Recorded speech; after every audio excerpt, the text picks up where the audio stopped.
Assalamualaikum warahmatullahi wabarakatuh. Saya Ridho Firdaus, nomor induk mahasiswa 2410100082 dari kelas RPL Universitas Muhammadiyah Kalianda, semester 5, Prodi Manajemen, Fakultas Teknologi dan Bisnis, mata kuliah Ekonomi Manajerial, dosen pengampu Bapak Dr. Febrianto, SEMM. Di sini saya akan memaparkan tugas UAS yang diberikan oleh beliau, yaitu kami diminta untuk merangkum materi per bab yang telah dipelajari bersama-sama. Baik, langsung saja masuk ke bab yang pertama, bab yang ke-1, yaitu pengantar ekonomi. Ekonomi manajerial adalah cabang ilmu ekonomi yang berfokus pada penerapan prinsip-prinsip ekonomi dalam pengambilan keputusan bisnis. Tujuan utamanya adalah untuk membantu manajer dalam memahami konsep-konsep ekonomi dan mengaplikasikannya dalam perencanaan dan kebijakan perusahaan. Dalam ekonomi manajerial, ada dua pendekatan utama, yaitu mikroekonomi atau yang berfokus pada perilaku individu dan perusahaan, dan makroekonomi atau yang berfokus pada perekonomian secara keseluruhan. Prinsip dasar yang digunakan adalah yang pertama, keterbatasan sumber daya. Sumber daya terbatas sehingga keputusan bisnis harus dibuat dengan bijak. Kemudian pilihan dan biaya peluang. Mengambil keputusan berarti memilih suatu alternatif dan mengorbankan alternatif lainnya atau biaya peluang. Kemudian margin. Keputusan seringkali didasarkan pada analisis marginal atau membandingkan manfaat tambahan dengan biaya tambahan. Lanjut ke bab yang kedua, perilaku konsumen. Perilaku konsumen mempelajari bagaimana konsumen membuat keputusan untuk membeli barang dan jasa berdasarkan preferensi mereka dan anggaran yang tersedia. Teori preferensi konsumen berfokus pada bagaimana konsumen memilih barang yang memaksimalkan kepuasan atau utilitas mereka. Faktor-faktor yang memengaruhi perilaku konsumen. Yang pertama, harga barang. Konsumen biasanya lebih memilih barang yang memiliki harga yang lebih rendah jika kualitasnya setara. Kemudian pendapatan. Pendapatan memengaruhi pilihan konsumen. Semakin tinggi pendapatan, semakin banyak barang yang bisa dikonsumsi. Yang selanjutnya, preferensi dan psikologi. Setiap konsumen memiliki preferensi yang berbeda dalam memilih barang dan jasa. Baik, lanjut ke bab yang ketiga, yaitu teori produksi dan biaya. Teori produksi berfokus pada bagaimana perusahaan mengubah input atau sumber daya menjadi output barang dan jasa. Di sisi lain, teori membahas hubungan antara biaya produksi dan tingkat produksi.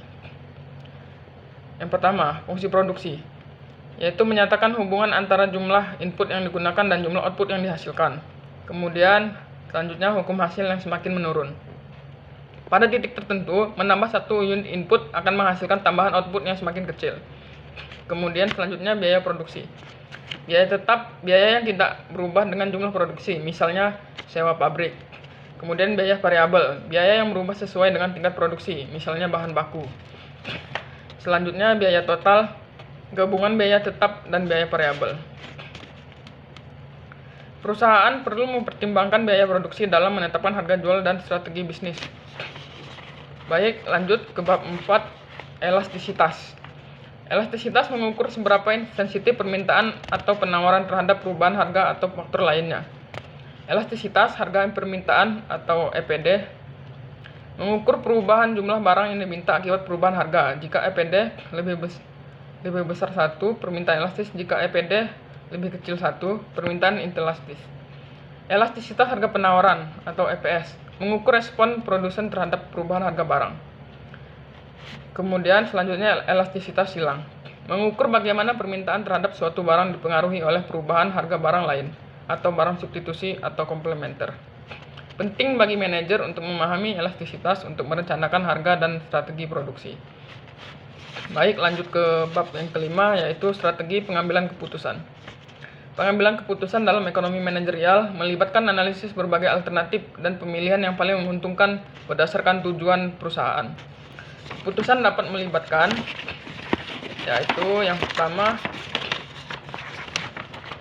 keputusan produksi, yaitu dengan menentukan jumlah dan jenis produk yang akan diproduksi.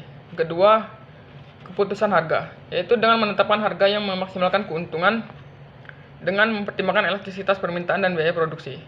Kemudian keputusan investasi, yaitu dengan menilai kemungkinan investasi yang dapat mendatangkan keuntungan jangka panjang bagi perusahaan. Proses pengambilan keputusan seringkali menggunakan alat analisis seperti analisis biaya, manfaat, analisis sensitivitas, dan model keputusan berbasis risiko. Lanjut, kita masuk ke bab yang ke-6, yaitu peran pemerintah dalam pasar. Pemerintah memainkan peran penting dalam ekonomi pasar melalui regulasi dan kebijakan ekonomi. Beberapa peran utamanya adalah: yang pertama, pengaturan pasar. Pemerintah menetapkan regulasi untuk menghindari monopoli, melindungi konsumen, dan menjamin persaingan yang sehat. Kemudian, penyediaan barang publik. Pemerintah menyediakan barang dan jasa yang tidak dapat disediakan secara efisien oleh pasar, seperti infrastruktur, pendidikan, dan kesehatan. Selanjutnya, kebijakan fiskal dan moneter.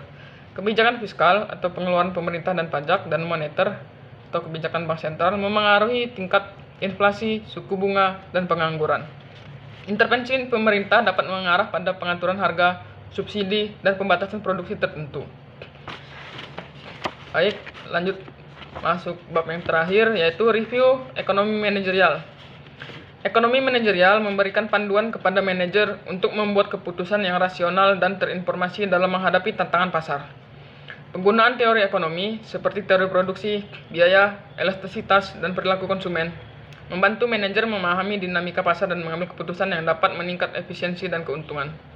Secara keseluruhan, ekonomi manajerial mengajarkan pentingnya: yang pertama, memahami kondisi pasar dan perilaku konsumen. Selanjutnya, mengelola biaya dan produksi secara efisien. Selanjutnya, menerapkan strategi harga yang tepat. Kemudian, memanfaatkan alat analisis untuk mengambil keputusan yang efektif. Dengan penerapan prinsip ekonomi yang baik, perusahaan dapat mencapai tujuan jangka panjang, termasuk pertumbuhan dan keberlanjutan dalam pasar yang kompetitif. Baik, sekian presentasi yang dapat saya sampaikan. Kurang lebihnya saya mohon maaf. Saya akhiri. Wassalamualaikum warahmatullahi wabarakatuh.